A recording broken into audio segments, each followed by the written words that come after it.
चलिए ठीक है, देखिए आज का ठीक है। अगर लाइट वगैरह की कोई प्रॉब्लम है तो थोड़ा सा रिजॉल्व वगैरह कीजिए, ठीक है। यहाँ अगर कोई प्रॉब्लम होती है, नेटवर्क वगैरह का कोई इशू रहता है तो उसको सॉल्व करेंगे, है ना। तो अगर क्लासेस डिले हो भी गई तो आपके 26 लेक्चर्स आपको पूरे मिल जाएंगे, है ना। तो ज़्यादा इशू उसका नहीं है। चलिए थोड़ा सा देखिए। अच्छा, ये थोड़ा सा क्लासेस का सिलेबस जो है चेंज हुआ है इस बार, CBSE का तो वो था, ठीक है। इसे हटा देते हैं, अपना अगला टॉपिक करेंगे। और ध्यान दीजिएगा कि आज का जो हमारा टॉपिक है वही टॉपिक आपको क्लास 12th में देखने के लिए भी मिलेगा, ठीक है। और क्लास 12th में वही टॉपिक आपका बड़ा ही ज़बरदस्त तरीके से है। AC है, DC है, इलेक्ट्रिसिटी का पार्ट है, और वहीं पे आपका मैग्नेटिज्म का पूरा चैप्टर भी है। तो इसीलिए यहाँ पे मैं आपका बेसिक मैग्नेटिज्म तो बता दूंगा आपको, ठीक है। जितना आपके जर्नल साइंस के सिलेबस में है बेसिक मैग्नेटिज्म, उसको हम उठा लेंगे और बाकी का फिर आपका फुर्सत से 12th में निपटाएंगे। मतलब ये है कि पहले आप एक बेसिक, है ना, अपनी मूलभूत अवधारणाएं जो हैं वो ठीक कर लें फिजिक्स के प्रति, जर्नल साइंस के सिलेबस के प्रति। उसके बाद जो है हम जो है आगे बढ़ेंगे, फिर हम पढ़ेंगे जो भी अपना आगे का आइडिया रहने वाला है उसको। कैसा? चलिए आज हम शुरू करते हैं। सबसे पहले मैग्नेट, एक एक करके आगे बढ़ते रहेंगे। मैग्नेट तो सबसे पहले है चुंबक। सबसे पहले है मैग्नेट या मैग्नेटाइट से जो बना हुआ है उसे कहते हैं चुंबक।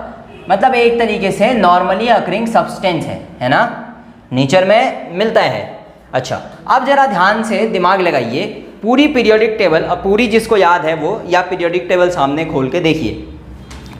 क्या आपको कहीं पे चुंबक या मैग्नेट नाम का कोई तत्व मिलता है? तो मैग्नेट जो है वो तत्व नहीं है, ठीक है ना।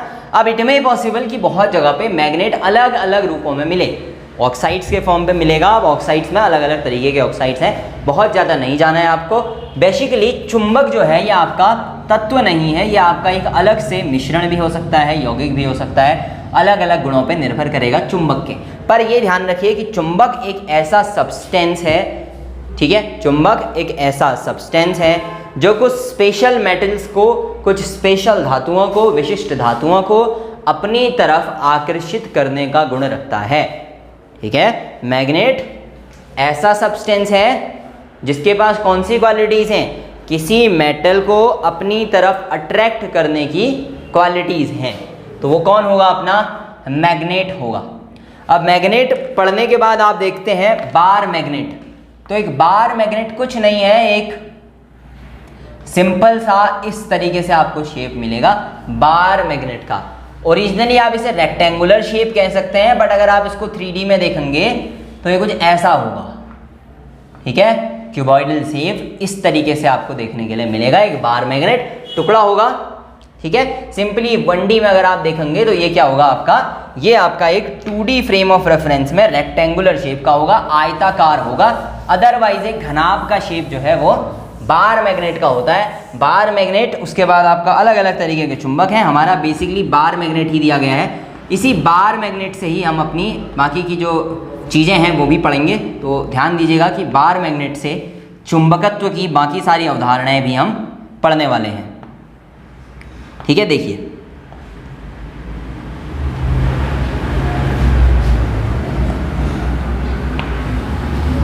ये मान के चलिए कि ये आपका एक बार मैग्नेट का टुकड़ा है। वैसे अगर इसको छोटा बनाया जाए तो ज़्यादा अच्छा है, लेकिन इससे आपकी समझ में ज़्यादा बेहतर तरीके से आ पाएगा। तो इसीलिए ये चुंबक जो है वो हमने इस तरीके से बनाया। ये आपका एक बार मैग्नेट है, ठीक है। छड़ चुंबक जिसको हम कहते हैं। क्या है ये? एक छड़ चुंबक या बार मैग्नेट है। चलिए कोई दिक्कत नहीं है, छड़ चुंबक या बार मैग्नेट जो इसका नाम है, ठीक है। अगली अवधारणाएं हैं अट्रैक्शन एंड रिपल्सन और इसके पोल्स के बारे में।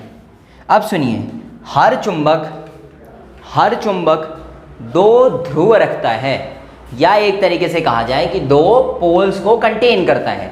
अच्छा, अब ये कौन कौन से पोल हैं, कैसे इनका पता चलता है?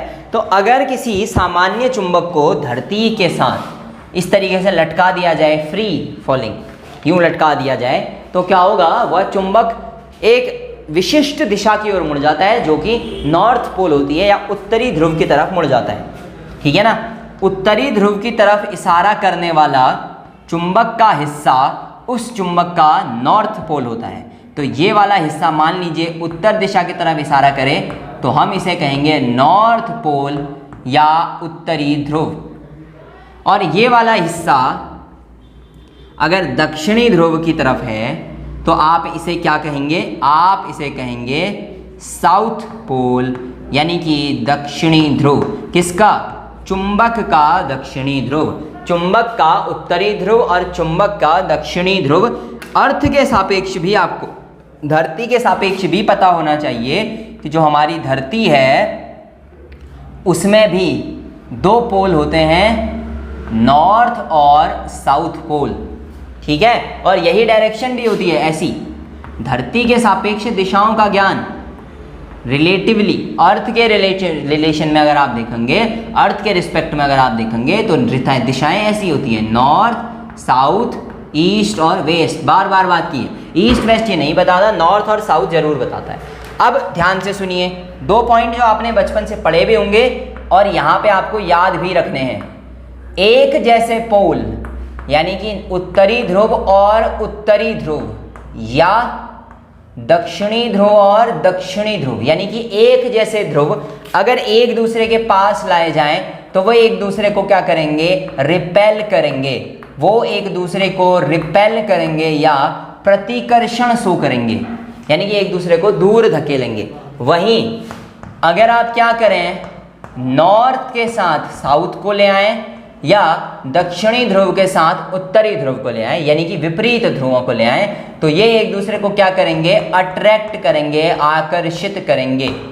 समझ में आया? यानी कि एक जैसे ध्रुव एक दूसरे को प्रतिकर्षित करते हैं, बिल्कुल वैसे जैसे आवेश एक जैसे होने पर एक दूसरे को प्रतिकर्षित करते हैं। प्लस चार्ज को रिपेल करता है, नॉर्थ पोल को रिपेल करता है, माइनस चार्ज को रिपेल करता है, और साउथ पोल को रिपेल करता है। बिल्कुल ऐसे धन आवेश ऋण आवेश को अट्रैक्ट करता है, प्लस माइनस अट्रैक्ट करते हैं। इसी तरह से नॉर्थ साउथ, उत्तर दक्षिण या दक्षिण उत्तर ध्रुव एक दूसरे को भी आकर्षित करेंगे। आकर्षण का सिद्धांत है, ये भी ध्यान दीजिएगा, ये लिख भी लीजिएगा।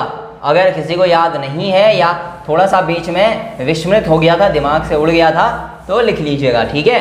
अपना ओरिजिनल कंसेप्ट फिर से मैग्नेट में आते हैं। इसके बाद आपका मैग्नेटिक फील्ड और फील्ड लाइंस के बारे में है। ठीक है? अब ध्यान से समझिए, मैग्नेट या चुंबक के अंदर से ऐसा क्या निकला जिसने इसके आसपास आने वाली चीजों को अट्रैक्ट किया या खींचा। मान लीजिए यहां पर एक धातु का टुकड़ा रखा हुआ है, लोहे का है, ये क्या होगा? चुंबक से चिपक जाएगा। परंतु ऐसा हुआ क्यों? What is the reason that the magnet attracts the things? And this the reason is called magnetic field lines, यानी कि चुंबकीय क्षेत्र रेखाएं। मैग्नेटिक फील्ड लाइंस और चुंबकीय क्षेत्र रेखाएं, ये जो मैग्नेटिक फील्ड लाइंस हैं या चुंबकीय क्षेत्र रेखाएं हैं, ध्यान दीजिएगा कि ये मैग्नेट के चुंबक के चारों तरफ बनी होती हैं। तो चुंबक के चारों तरफ का ऐसा क्षेत्र, यानी कि द एक्सटर्नल फील्ड और the exterior field outside the magnet where the magnetic force और the magnetic attraction force can be field is known as magnetic field. ऐसा क्षेत्र जहां चुंबकीय बल का अनुभव किया जा सके चुंबक के आसपास का, उसे चुंबकीय क्षेत्र कहा जाता है। और इस चुंबकीय क्षेत्र के बनने का मुख्य कारण चुंबकीय क्षेत्र रेखाएं होती हैं। The basic reason behind this magnetic field is magnetic field lines. तो किसी एक चुंबक में चुंबकीय क्षेत्र रेखाएं वह क्षेत्र रेखाएं हैं जो उसके चारों तरफ क्या निर्माण करती हैं? एक चुंबकीय क्षेत्र का निर्माण करती हैं। अब चुंबकीय क्षेत्र रेखाएं या चुंबकीय लाइंस, मैग्नेटिक फील्ड लाइंस किस दिशा से किस दिशा तक जाएंगी? बहुत महत्वपूर्ण प्रश्न है। देखिए, ये नॉर्थ पोल है। चुंबकीय क्षेत्र रेखाएं सदैव चुंबक के बाहर नॉर्थ पोल से साउथ पोल में जाती हैं। तो ये इसकी डायरेक्शन होगी। चुंबकीय क्षेत्र रेखाएं सदैव नॉर्थ पोल से साउथ पोल में प्रवेश करेंगी। चुंबकीय क्षेत्र रेखाएं सदैव उत्तरी ध्रुव से दक्षिणी ध्रुव में प्रवेश करती हैं। चुंबकीय क्षेत्र रेखाएं सदैव उत्तरी ध्रुव से दक्षिणी ध्रुव में प्रवेश करती हैं। अब जहां तक आपका ख्याल है आपको क्षेत्र रेखाएं क्लियर हो गई होंगी। इसका मतलब ये हटा रहा हूं मैं और एक सिंपल सी चीज इसके अंदर लिख देंगे ताकि आपकी समझ में आता रहे। ये बाकी चीजें एक्सटर्नल जो हैं ये उतार लीजिएगा और ये आपकी फील्ड लाइन गई। यहाँ पर थोड़ा सा हम पोल लाइंस के बारे में लिख देंगे और आपका काम जो है वो हो जाएगा। इसको मैं यहाँ पर लिख देता हूँ नॉर्थ पोल, इसको यहाँ पर लिख देते हैं हम साउथ पोल। इतना ठीक है। अब ये चुंबकीय क्षेत्र रेखाएं जहाँ पर से शुरू हो गई वहाँ पर से चुंबकीय फील्ड आपका बनना शुरू हो गया। मान लीजिए ये देखिए, इस पूरे इलाके में आप कोई भी चीज़ें अगर लेकर के आते हैं, खासकर लोहे वगैरह की, तो चुंबक उसे क्या करेगा, आकर्षित करना शुरू कर देगा। अब इन फील्ड लाइंस को जरा ध्यान से देखिए। चुंबक के बाहर क्या स्पष्ट है कि ये क्षेत्र रेखाएं, ये field lines north to south जा रही हैं? बिल्कुल, चुंबक के बाहर यह स्पष्ट है कि यह क्षेत्र रेखाएं north pole to south pole, उत्तरी ध्रुव से दक्षिणी ध्रुव की तरफ जा रही हैं। चुंबक के बाहर यह स्पष्ट है कि ये रेखाएं किस दिशा से किस दिशा तक जाती हैं, परंतु चुंबक के अंदर inside the magnet we do not have any idea that the field lines are traveling or not। एक चीज का ध्यान दीजिए, अगर मैंने चुंबक को तोड़ा तब भी क्या चुंबक अपना चुंबकत्व बना के रखेगा? मैग्नेट अपनी मैग्नेटिक प्रॉपर्टी को बरकरार रख पाएगा? तो आंसर है yes. Magnet can contain their quality of magnetism after breaking out. टूटने के बाद भी चुंबक अपनी चुंबकीय शक्तियां बरकरार रखता है। इसका मतलब ये जो लाइनें नॉर्थ से साउथ जा रही हैं, यही लाइनें साउथ टू नॉर्थ भी आएंगी। कब? जब यह लाइनें चुंबक के अंदर चले गई हों। तो चुंबक के भीतर चुंबकीय क्षेत्र लाइनों का, चुंबकीय फील्ड लाइंस की जो डायरेक्शन होती है वह डायरेक्शन साउथ टू नॉर्थ होती है। ये ध्यान दीजिएगा, बहुत महत्वपूर्ण प्रश्न है। चुंबक के बाहर चुंबकीय क्षेत्र रेखाओं की दिशा, outside the magnet the direction of magnetic field lines is always from north pole to south pole, but inside the magnet there is the direction of magnetic field line is always from south to north pole। यानी कि दक्षिणी ध्रुव से उत्तरी ध्रुव तक भी field line जाएंगी। कहाँ? चुंबक के अंदर। चुंबक के बाहर नॉर्थ टू साउथ जाएंगी। इसको एक्सपेरिमेंटली समझा जा सकता है। एक टेबल में आयरन के जो है टुकड़े बिछाकर उसके नीचे से मैग्नेट को अगर गोल गोल घुमाया जाएगा तो वो अपने फील्ड में आ जाएंगे। चलिए ये बना लीजिए और डायरेक्शन दिखा दीजिए, इनकी प्रॉपर्टीज पढ़ेंगे।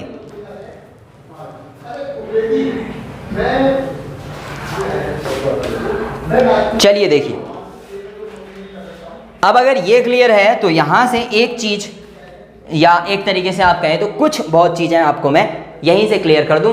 पहला चीज, मान लीजिए इस चुंबक को इस तरीके से तोड़ दिया गया, तो चुंबक को तोड़ते ही चुंबक का टूटा हुआ जो हिस्सा था वो साउथ पोल बन जाएगा और ये नॉर्थ पोल। इसका मतलब चुंबक को तोड़कर चुंबक के ध्रुवों को अलग नहीं किया जा सकता। दैट यू कैन नॉट, ध्यान से सुनिएगा क्योंकि ये क्वेश्चन एमसीक्यू के फॉर्म पर ही पूछा गया है कि चुंबक के ध्रुवों को कैसे अलग किया जा सकता है। तो ध्यान दीजिएगा, यू कैन नॉट डिस्टिंग्विश और you can not change the polarity of a magnet by breaking it down. यानी कि चुंबक को तोड़कर कभी भी चुंबक के ध्रुवों को अलग नहीं किया जा सकता। आप इसे जितना छोटा तोड़ेंगे ये उतने छोटे भाग में भी दो ध्रुवों में सदैव बटा रहेगा। यानी कि चुंबक हमेशा द्विध्रुवीय होता है, चुंबक हमेशा डाइपोलर होता है। चुंबक की पोलैरिटी, चुंबक के ध्रुव समाप्त नहीं किए जा सकते। तो पहला आप जो लिखेंगे वो क्या लिखेंगे? पहली लाइन आप लिखेंगे चुंबक के बारे में वो ये कि मैग्नेट के पोल्स को, चुंबक के ध्रुवों को समाप्त नहीं किया जा सकता। The poles of magnet can not be end और फिनिश। चुंबक के ध्रुव कभी भी समाप्त नहीं होते, पोल्स कभी भी खत्म नहीं होंगे तो पोल्स लाइफ लॉन्ग होते हैं। जब तक चुंबक तब तक पोल्स। क्लियर है। दूसरा आप लिखेंगे कि आउटसाइड द मैग्नेट, चुंबक के बाहर direction north to south pole होती है। Inside the magnet direction south to north होती है। क्लियर है। अच्छा, तीसरा जरा ध्यान से समझिएगा, जो फील्ड लाइंस हैं, मैग्नेटिक फील्ड लाइंस एक दूसरे को कट नहीं करती, एक दूसरे को कभी नहीं काटती। इसका विशेष कारण है, ध्यान से सुनिएगा। चुंबकीय क्षेत्र रेखाओं की दिशा को अगर आपने निकालना है तो किसी भी पॉइंट पर दिशा निकालनी है तो वहां एक स्पर्श रेखा, एक टेंजेंट खींच दीजिए इस तरीके से। ये देखिए, ये देखिए, ये देखिए, यहां से आपको पता चल जाएगा कि चुंबकीय क्षेत्र की दिशा कौन सी है। मान लीजिए कि चुंबकीय क्षेत्र रेखाओं ने एक दूसरे को कट कर दिया। मान लीजिए पहली लाइन ये आई मैग्नेट से, दूसरी लाइन ये आई, कट हुआ ना। चुंबकीय क्षेत्र की दिशा या तो ये होगी या ये। एक ही बिंदु पर चुंबकीय क्षेत्र की दो दिशाएं हुई, जो संभव नहीं है। इसीलिए चुंबकीय क्षेत्र रेखाएं कभी भी एक दूसरे को प्रतिच्छेद नहीं करती हैं, एक दूसरे को कट नहीं करती हैं, इंटरसेक्ट नहीं करती हैं। ये याद रखिएगा, मैग्नेटिक फील्ड लाइंस कभी भी एक दूसरे को कट नहीं करेंगी, इंटरसेक्ट नहीं करेंगी, कभी भी एक दूसरे को इंटरसेक्ट नहीं करेंगी, कट नहीं करेंगी चुंबकीय क्षेत्र रेखाएं। एक चीज तो आप समझ गए होंगे कि जितनी ज़्यादा ये फील्ड लाइंस हैं उतना ज़्यादा मैग्नेटिक फील्ड तेज होगा, चुंबकीय क्षेत्र उतना ही प्रबल होगा जितनी ज़्यादा ये क्षेत्र रेखाएं हैं। तो जहाँ पर क्षेत्र रेखाएं सघन होती हैं या जिस भी जगह पर चुंबकीय क्षेत्र रेखाएं डेंसर होती हैं, सघन होती हैं, उस जगह पर चुंबकीय क्षेत्र की तीव्रता भी अधिक होती है।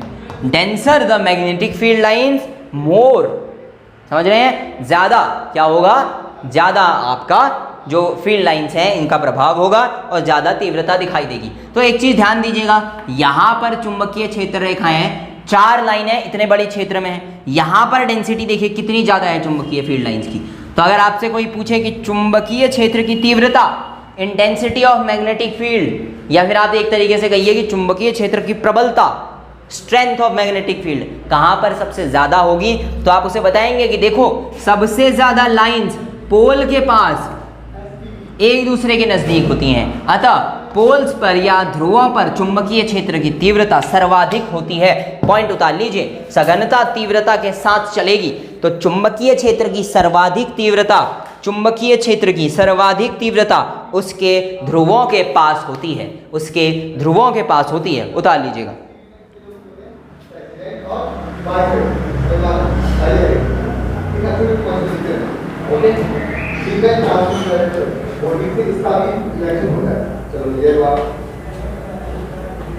चलिए अब देखिए,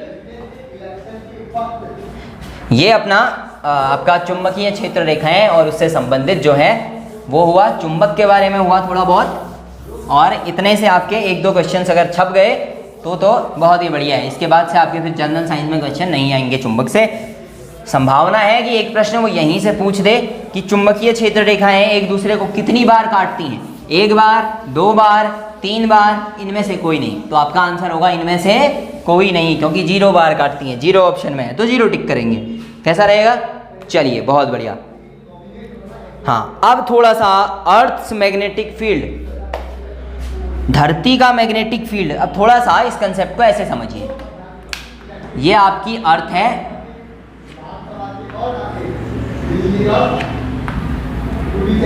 तो जब भी आप अर्थ का जिक्र करते हैं तो आप कहते हैं कि अर्थ यानी कि धरती के सापेक्ष अगर किसी चुंबकीय छड़ को लटका दिया जाए तो वो नॉर्थ साउथ बता देगी, नॉर्थ और साउथ डायरेक्शन में चला जाएगी। ऐसा कैसे संभव हुआ? तो ध्यान से देखिए, हमारी धरती को एक चुंबक की तरह माना जाता है, हमारी धरती को भी एक मैग्नेट माना जाता है। यह मैग्नेट, अगर हम धरती के मैग्नेटिक एक्सिस को देखें, मान लीजिए धरती का चुंबकीय अक्ष ये है, तो यह ज्योग्राफिकल एक्सिस से 15 डिग्री के कोण पर झुका हुआ है, 15 डिग्री के कोण पर झुका हुआ है। ज्योग्राफिकल एक्सिस होता है एक, भौगोलिक अक्ष जो होता है वो उसके सापेक्ष हमारी धरती का चुंबकीय अक्ष कितना डिग्री झुका हुआ है? 15 डिग्री। ज्योग्राफिकल एक्सिस के रिस्पेक्ट में हमारा धरती का मैग्नेटिक एक्सिस 15 डिग्री झुका हुआ है। ठीक है, ये लिख लीजिएगा। अब सुनिए, सामान्य सी चीज क्या है, धरती के भीतर, धरती के सबसे भीतर क्रोड होता है, और क्रोड यानी कि क्रोड ही कहेंगे उसे। ठीक है, वहाँ तरल रूप में बहुत सारी चीज़ें होती हैं, खासकर उसमें तत्व धातुएं होती हैं। वो धातुएं गलित अवस्था में होती हैं जो एक चुंबकीय क्षेत्र प्रदान करती हैं या चुंबकीय क्षेत्र जनरेट करती हैं। ये रीजन यूनिवर्सल रीजन नहीं है जिसको एक्सेप्ट किया गया है, बट ये रीजन सबसे बड़ा रीजन है जिसे एक्सेप्ट किया गया है।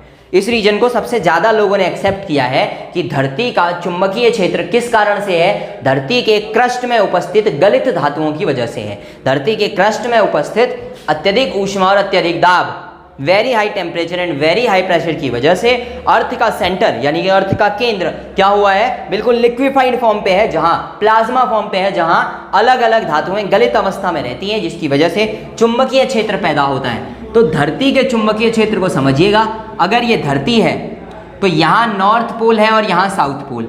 हमें हमारा बाहर से लटकाया हुआ चुंबक, जो चुंबक आप बाहर से लटकाते हैं, अगर मान लीजिए यहाँ पर आप कोई चुंबक लटकाते हैं तो वो क्या बताएगा आपको? वो चुंबक आपको बताएगा कि इधर नॉर्थ है, इधर साउथ है, इधर साउथ है, इधर नॉर्थ है। ऐसा कैसे संभव हुआ?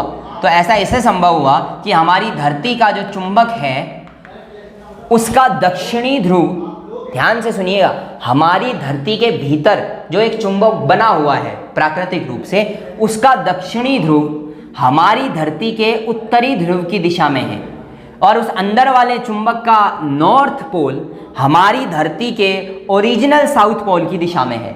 इसीलिए जब भी आप कोई चुंबकीय छड़ बाहर लटकाते हैं तो वो साउथ नॉर्थ अट्रैक्शन, दक्षिण उत्तर आकर्षण की वजह से नॉर्थ दिशा की ओर इंगित करती है।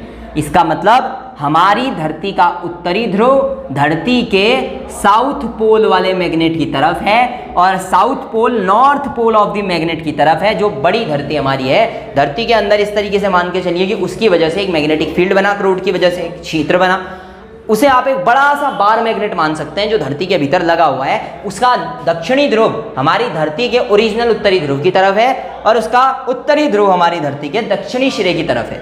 इतना ठीक है ना? चलिए, ये थोड़ा सा धरती के बारे में याद रखिएगा, बहुत ज़्यादा नहीं पढ़ना है। जो भी पढ़ना है वो फिर फिजिक्स में पढ़ना है 12th की, ठीक है? उससे पहले आपको ACDC सब पढ़नी पड़ेगी।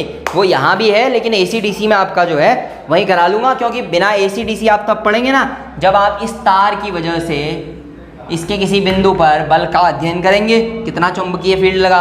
आज भी पढ़ेंगे, इतना ज़्यादा नहीं पढ़ेंगे, थोड़ा थोड़ा समझेंगे, और जब थोड़ा थोड़ा सारा समझ में आ जाएगा तब जा करके फिर हर एक चैप्टर के डीप जाएंगे। अगर आप ध्यान से अपना फिजिक्स का, केमिस्ट्री का, बायो का सिलेबस देखेंगे तो आपको एक ये चीज़ रियलाइज़ होगी कि जर्नल साइंस यानी कि यूनिट 1 का जो सिलेबस है उसी को थोड़ा सा वाइड करके यूनिट 2 के सिलेबस में रखा गया है। यानी कि ज़्यादा अंतर है नहीं, यूनिट 1 और यूनिट 2 में सिलेबस लगभग सेम है, थोड़ा सा यूनिट 1 में कम है, यूनिट 2 में उसी सिलेबस को खोल दिया गया है। तो जर्नल से भी क्वेश्चन आएंगे, और कोशिश कीजिएगा कि आप लोग 9th और 10th के जो पेपर हैं वो भी पढ़ लीजिए। 9th 10th के बच्चों की NCERT उठाइए और एक एक 2-2 दिन लगा के NCERT 9th 10th के पहले वाली 6th 7th 8th की भी NCERT खंगाल लीजिए। क्या पता 1-2 क्वेश्चन 6th 7th 8th से फंस जाएं जर्नल साइंस के, ठीक है?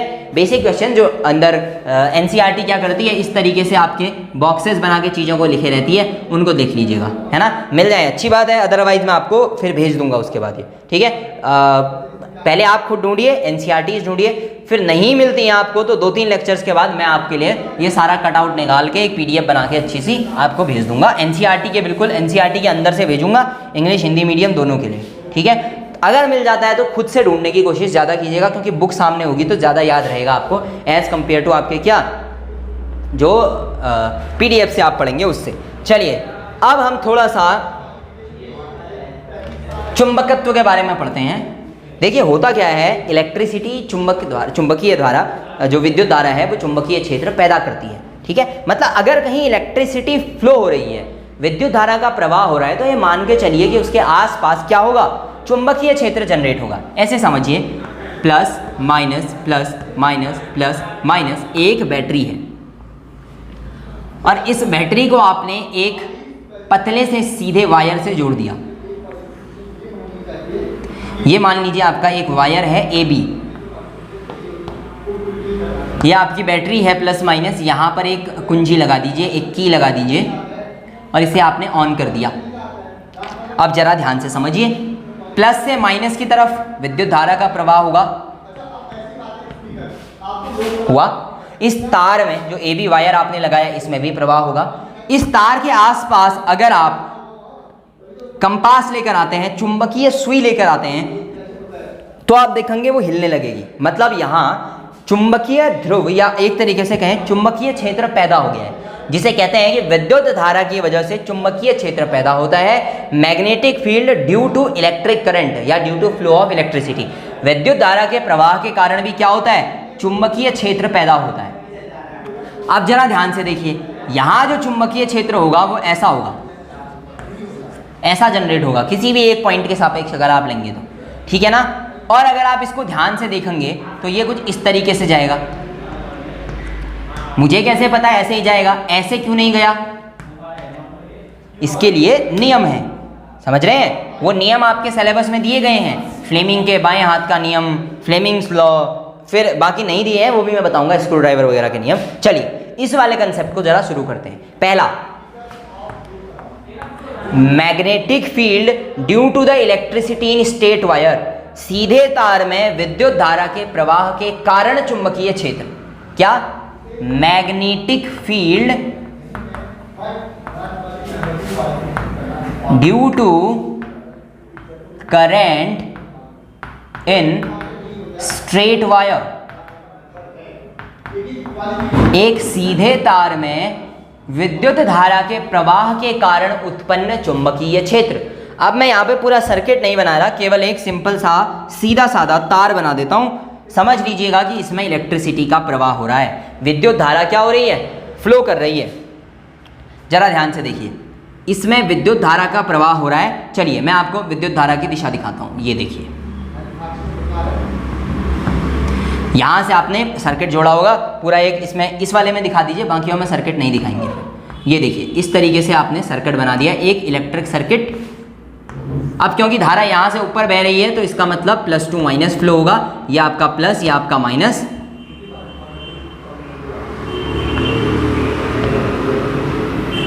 ये देखिए, तो विद्युत धारा का प्रवाह इस दिशा से इस दिशा की तरफ हुआ और ये गया। तो ध्यान दीजिएगा, एक सीधी रेखा, एक सीधे तार के कारण उत्पन्न विद्युत क्षेत्र सदैव कैसा होता है, वृत्ताकार होता है या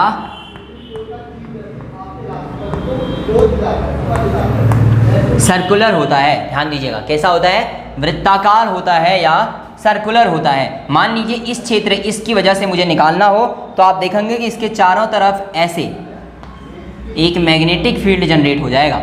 ये 3D फ्रेम में मान के चलिए, ये तार है तो ऐसे ऐसे, ठीक है, ऐसे एक विद्युत क्षेत्र जनरेट होगा, बिल्कुल ऐसे, ठीक है, ऐसे ऊपर नीचे नहीं, गोल करके। गोल करके अगर आपको देखना हो ऐसे देख लीजिए, कुछ ये ऐसे जनरेट होगा। किसी भी एक बिंदु के सापेक्ष अगर आप देखेंगे तो वो क्षेत्र कुछ ऐसे जनरेट होगा, ठीक है। मतलब अगर ये वायर है और ये ऐसा है आपका,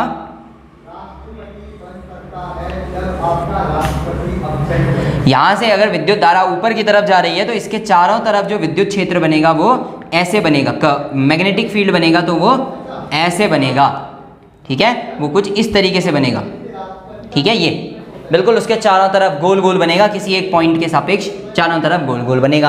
अब इसकी दिशा कैसे निकाली जाए, अब इसकी दिशा कैसे निकाली जाए, इसके अंदर मैं विद्युत धारा की दिशा दिखा देता हूँ।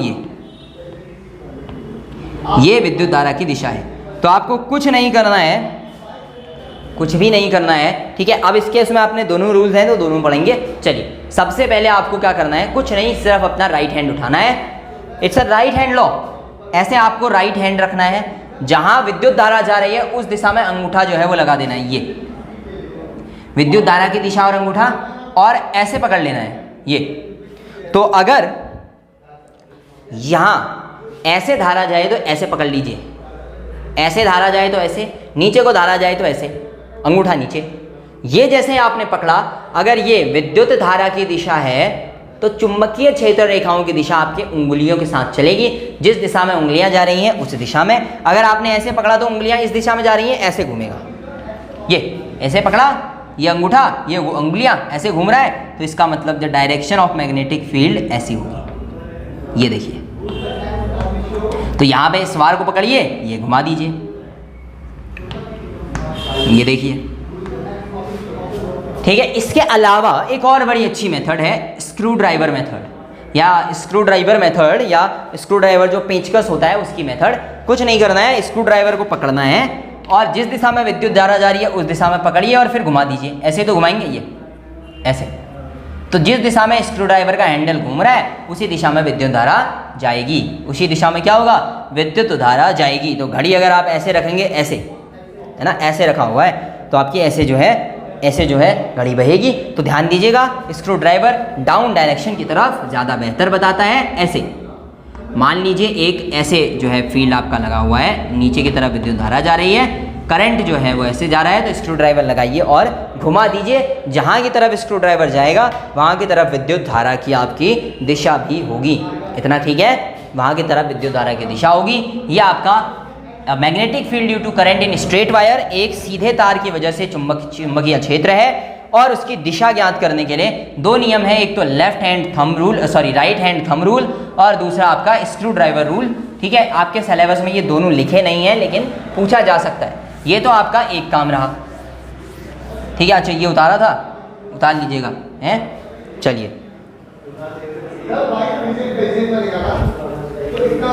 अब इसके अलावा कुछ और देखते हैं।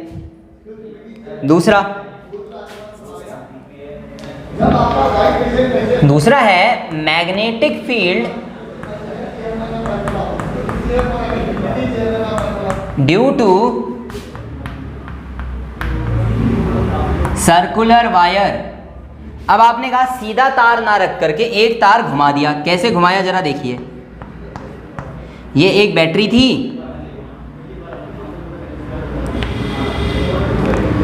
और आपने एक तार लिया और उस तार को ऐसे लगा दिया। ये वायर है, एक AB वायर है, घुमा के लगा दिया। इसकी वजह से विद्युत धारा जो है कैसे जनरेट होगी, तो हर बिंदु किसी भी एक डॉट पर जहाँ पर विद्युत धारा बह रही है, अब देखिए प्लस से माइनस बहेगी तो डायरेक्शन ये है विद्युत धारा की, ध्यान रखिएगा। ठीक है, तो अगर निकालना हो तो क्या, ये एक सर्कुलर रूप ऐसे उस बिंदु के सापेक्ष जैसे ऊपर हो रहा था बिल्कुल वैसा, हर जगह पर एक धारा चारों तरफ ऐसे गोल गोल चुंबकीय क्षेत्र बना देगी। तो ऊपर की तरफ विद्युत धारा जा रही है, चारों तरफ चुंबकीय क्षेत्र फ्लो कर रहा है। अब पता कैसे चले, तो बड़ा ध्यान से सुनिएगा। ऐसे जा रही है ना, इसके अपोजिट साइड भी तो है, तो ध्यान से सुनिए कैसे।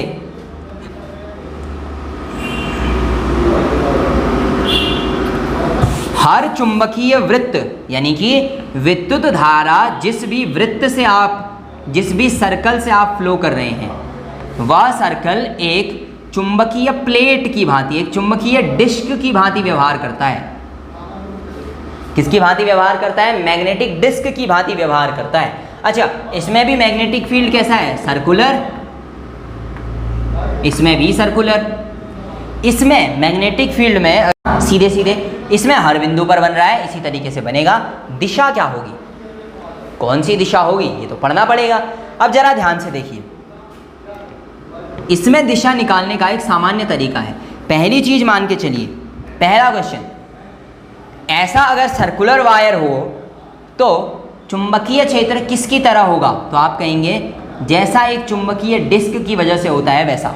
चुंबकीय डिस्क का मतलब एक गोल प्लेट ले लीजिए, उसकी एक दिशा नॉर्थ एक दिशा साउथ। एक प्लेट है, जैसे यही है, ये प्लेट ले लीजिए, इस तरफ नॉर्थ इस तरफ साउथ पोल है। ठीक है, तो नॉर्थ और साउथ पोल मान के चलिए, ऐसे बनेगा इसमें। अब कौन सी तरफ बनेगी जरा ध्यान से देखिए। एक विद्युत धारा की दिशा आपकी ये संभव है और दूसरी विद्युत धारा की दिशा आपकी ये संभव है। दिखा, या तो ऐसे जाएगी या ऐसे, क्लॉकवाइज और एंटी क्लॉकवाइज जाएगी ना। अच्छा, जब ऐसे जा रही है तो इसी के साथ साथ, इन्हीं निशानों के साथ साथ आपने इंडिकेशन लगा देने हैं। ये ऐसे जा रही है ना, ये ऐसे जा रही है और यहाँ ऐसे मिला दीजिए, ऐसे। क्या बन गया, साउथ पोल। तो चुंबकीय लूप यानी कि एक सर्कुलर तार की जिस तरफ दिशा ऐसी हो, ऐसी दिख रही है ना, तो इस तरफ अगर आप चुंबक लेकर आएंगे ऐसे, तो नॉर्थ पोल, तो साउथ पोल वाला चिपक जाएगा, नॉर्थ पोल वाला प्रतिकर्षित होगा। इसी की अपोजिट डायरेक्शन में चलेंगे, ये देखिए, एक ये दूसरा ये, अगर आप मिला देते हैं तो क्या बनता है, ये मतलब नॉर्थ पोल। याद रखने का साधारण सा तरीका है, डिस्क की तरह व्यवहार करेगा और कौन सा नॉर्थ होगा कौन सा साउथ होगा, इसके लिए आपको कोई लेफ्ट राइट हैंड यूज नहीं करना है, इसको आप सीधे बता देंगे। अच्छा, और इसके लिए आपके इसमें जो क्वेश्चन आया था, चलिए इसका जो क्वेश्चन है वो सिर्फ ये पूछा है कि इस सर्कुलर लूप में दिशा निकालने के लिए कौन सा जो तरीका है वो यूज़ किया जाता है, मैक्सवेल वगैरह का। मैक्सवेल वगैरह का कोई तरीका यूज़ नहीं किया जाता। इसमें हमने क्या तरीका किया, क्लॉक फेस रूल का इस्तेमाल किया, क्लॉक फेस रूल का इस्तेमाल किया, इसे क्लॉक फेस रूल कहते हैं। ध्यान दीजिएगा, राइट हैंड वाला मैक्सवेल का नहीं है, हाँ उसमें लेफ्ट हैंड रूल मैक्सवेल का है, पहली चीज़ वो इसके लिए नहीं है। दूसरी चीज़ जो आपने अभी स्क्रू ड्राइवर वाला पढ़ा नियम, वह भी मैक्सवेल का नियम है। स्क्रू ड्राइवर लॉ किसने दिया था, जो मैक्सवेल ने दिया था। ये आपके सर्कुलर लूप्स की वजह से है, ठीक है, सर्कुलर लूप्स की वजह से। इसको हटा दूँ, चलिए इसको उतार लीजिए, सर्कुलर लूप्स वाला ख़त्म हो गया आपका।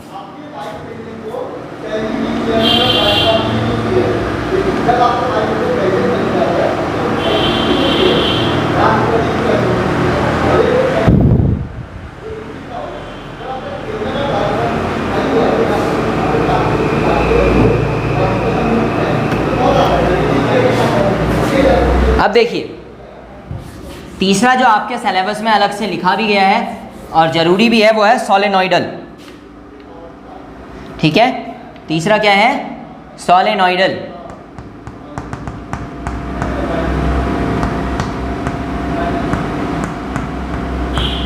सोलेनॉइडल, सोलेनॉइडल का मतलब आप मान के चलिए कि एक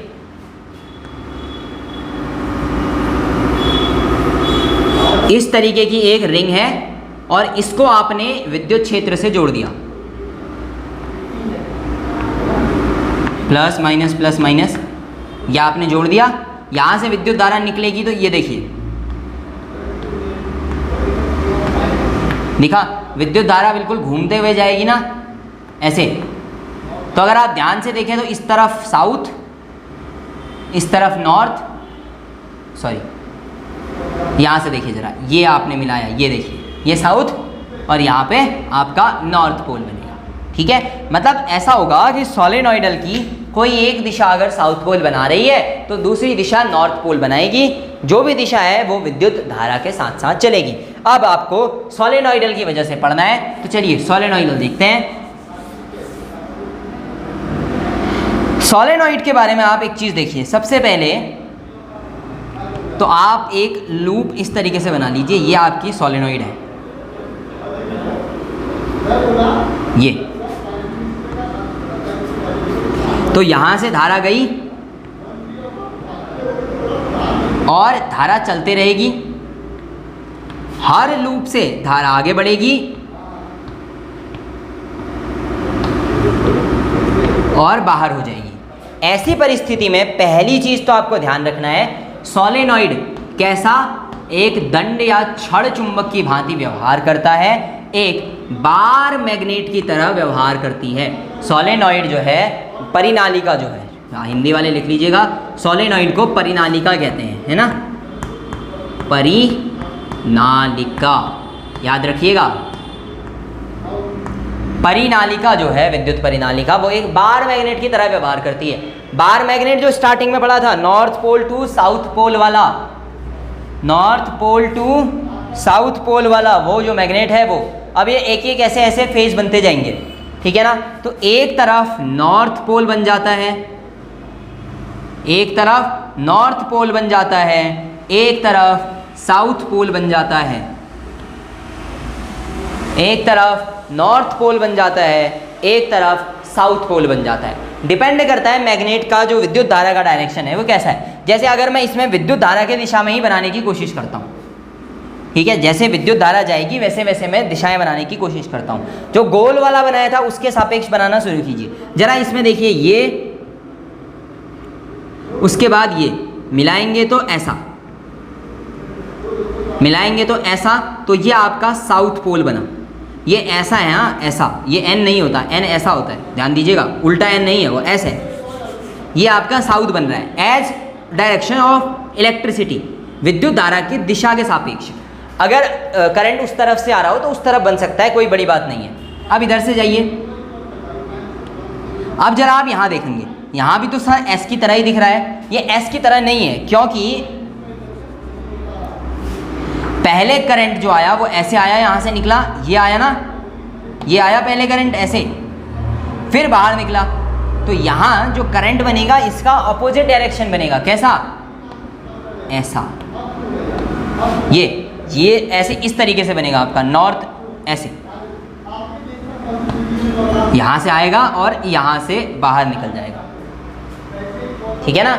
ये आपका साउथ की तरह आएगा ऐसे, ये देखिए, ठीक है। अगर आप डायरेक्शन ऑफ इलेक्ट्रिसिटी को मान के चलते हैं तो एक तरफ साउथ बन गया, उस तरफ नॉर्थ। अदरवाइज में अगर धारा वहां से लेकर के आता तो उधर साउथ बन जाता, इधर नॉर्थ बन जाता, कोई ज़्यादा दिक्कत की बात नहीं है, क्योंकि फील्ड लाइंस को हम समझ ही जाएंगे, हमें आती है फील्ड लाइंस, है ना। अच्छा, विद्युत धारा की दिशा फिर से वही नॉर्थ टू साउथ। तो एक सोलेनोइडल परिनालिका में भी विद्युत धारा की दिशा ऐसी होगी, परिनालिका के अंदर ऐसी होगी, कोई दिक्कत नहीं है। परिनालिका के बाहर, परिनालिका के भीतर बिल्कुल छड़ चुंबक या दंड चुंबक की तरह ही विद्युत धारा की दिशा जनरेट होती है। इतना ठीक है। चलिए अब मैं जरा इसको हटा रहा हूँ और उसके बाद तीनों का थोड़ा थोड़ा सा जो MCQ टाइप सेशन है उसको देखते हैं कि उसमें क्या कुछ पूछा जाता है। तो सबसे बड़ा और इम्पोर्टेंट क्वेश्चन तो मैंने आपको बता दिया कि किसमें विद्युत धारा की दिशा कैसी होगी, सर्कुलर होगी, सर्कुलर होगी, और सोलेनोइडल के अंदर दंड चुंबक की तरह होगी, यानी कि लीनियर होगी, रेखा की तरह होगी, सीधे सीधे बनाई देगी। अब ध्यान से सुनिएगा, एक चीज जो आपको याद रखनी है वो ये रखनी है, इन तीनों में विद्युत चुंबक की जो चुंबक है उसकी प्रबलता, ठीक है, उसकी स्ट्रेंथ, तीनों केस में स्ट्रेंथ विद्युत धारा कितनी ज़्यादा बह रही है इस पर निर्भर करती है, ठीक है। विद्युत धारा कितनी तेजी से या कितनी विद्युत धारा बह रही है उस पर निर्भर करती है। सोलेनोइडल में ये जो स्ट्रेंथ है ये डिपेंड भी करती है कि कितने फेरे हैं, जितने ज़्यादा ये फेरे होंगे ऐसे उतना बढ़िया चुंबकत्व पैदा होगा, फेरों की संख्या पर भी निर्भर करती है। दूसरा, जैसे ये तार के सापेक्ष ये यहाँ पर निकालना हो और यहाँ पर, कहाँ पर ज़्यादा होगी, यहाँ पर, यानी कि डिस्टेंस जो स्ट्रेंथ है वो कम हो जाती है अगर आपने डिस्टेंस बढ़ा दी, दूरी बढ़ा दी जिस बिंदु पर आप निकालना चाह रहे हैं। जैसे ये सर्कल आपने ये एक तार बनाया, इस तार में विद्युत धारा भाई आपने पूछा यहाँ कितना होगा चुंबकीय क्षेत्र और यहाँ किस पर ज़्यादा होगा, आप कॉमनली बता देंगे ए पर चुंबकीय क्षेत्र ज़्यादा, बी पर कम, क्योंकि ए से इधर से इन दोनों में दूरी इसकी कम है, तो इसका मतलब दूरी बढ़ाने से चुंबकीय क्षेत्र की तीव्रता कम हो जाती है। समझ गए ना। चलिए ये तीनों लिख लीजिए और इसमें ध्यान दीजिएगा, इस वाले में स्ट्रेंथ, क्योंकि इस वाले में जो चुंबकीय क्षेत्र बनेगा वो तो इस गोले के हिसाब से बनेगा ना, तो इसकी रेडियस कम होनी चाहिए, स्ट्रेंथ इसकी रेडियस के सापेक्ष चलेगा, रेडियस बढ़ेगी तो पावर घट जाएगी, ये गोला छोटा होना चाहिए, ये ध्यान दीजिए, उतार लीजिए।